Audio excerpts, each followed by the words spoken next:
তো নমস্কার, কেমন আছেন? আশা করি ভালো আছেন। ভালো থাকুন, সুস্থ থাকুন, এটাই চাই। আজকে কাঁচা কলা দিয়ে একটা কুরমা বানাবো, আপনারা পাশে থাকবেন। কলাটা এভাবে কেটে নিয়েছি, এখন এগুলো সিদ্ধ করে নেব। কড়াইতে জল দিয়ে দিয়েছি, এখন এগুলোকে সিদ্ধ করে নেব।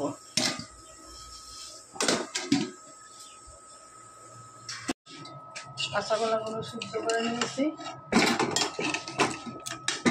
এখন এগুলো তুলে নেব।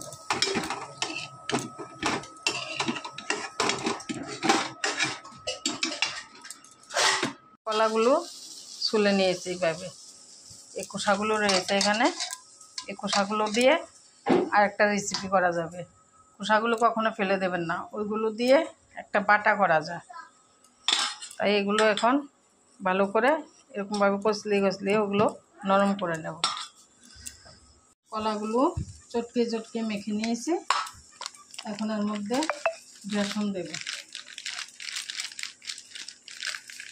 1 কাপ বেসন দেব, আদা বাটা দেব, লঙ্কা বাটা,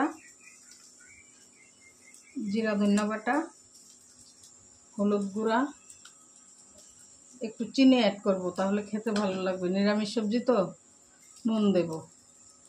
এখন এগুলোকে ভালোভাবে মেখে নেব। এগুলোকে ভালো করে পেস্ট করে মেখে নিয়েছি, এখন এগুলো সবগুলো এক সমান করে গুটি করে নেব। সবগুলো গুটি এইভাবে এক সাইজ করে বানিয়ে নিয়েছি। এখন হাতে একটু তেল মেখে নেব, তাহলে বানাতে সুবিধা হবে। এখন এগুলোকে এইভাবে চ্যাপ্টা করে নেব। যেমন একটা থালার উপরে এভাবে চ্যাপ্টা করে এগুলো শেপ দিয়ে দেব। সবগুলো এক সমান করে চ্যাপ্টা করে এরকমভাবে শেপ দিয়ে দেব। যারা নিরামিষ খায় ওরা মাছ মতো আকৃতি দিতে পারেন, যে কোনো আকৃতি দিতে পারেন, দেখতে সুন্দর লাগে সেটা। এইভাবে সবগুলো, কেউ কুপ্তাকারিও বলে থাকে, আমি কুরমাই বলে থাকি। এইভাবে সবগুলো বানিয়ে নেব। এইভাবে করে সবগুলো শেপ দিয়ে বানিয়ে নেব। সবগুলো এইভাবে বানিয়ে নিয়েছি।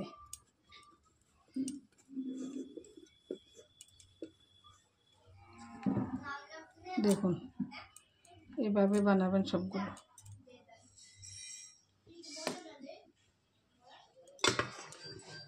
দেখুন কত সুন্দর হয়েছে।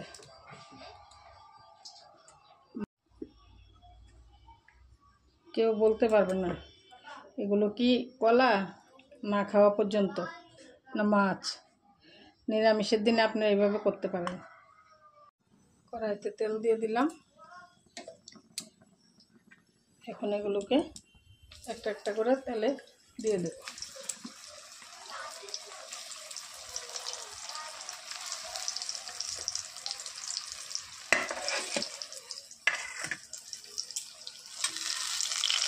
কুরমার জন্য কাঁচকলাগুলো এভাবে ভেজে নিয়েছি।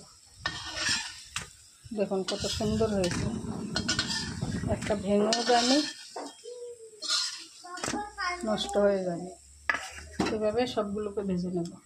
সবগুলো লাল লাল করে ভেজে নিয়েছি, সবগুলোকে তুলে নেব।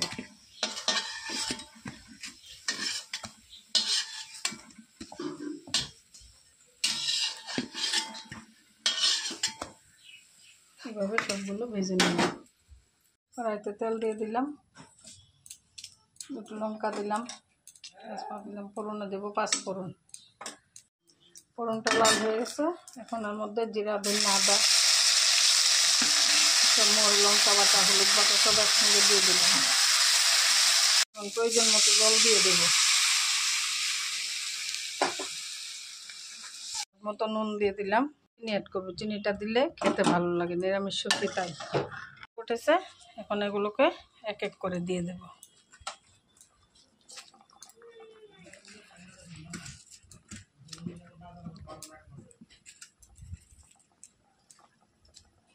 দিয়ে দিয়েছি, এখন একটু ফোটা ফোটা পর্যন্ত অপেক্ষা করব।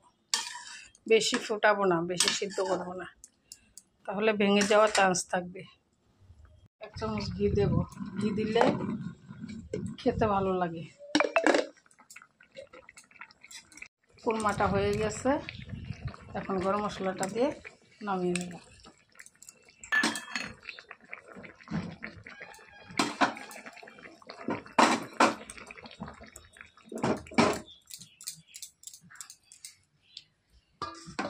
দেখুন কত সুন্দর হয়েছে কালারটা।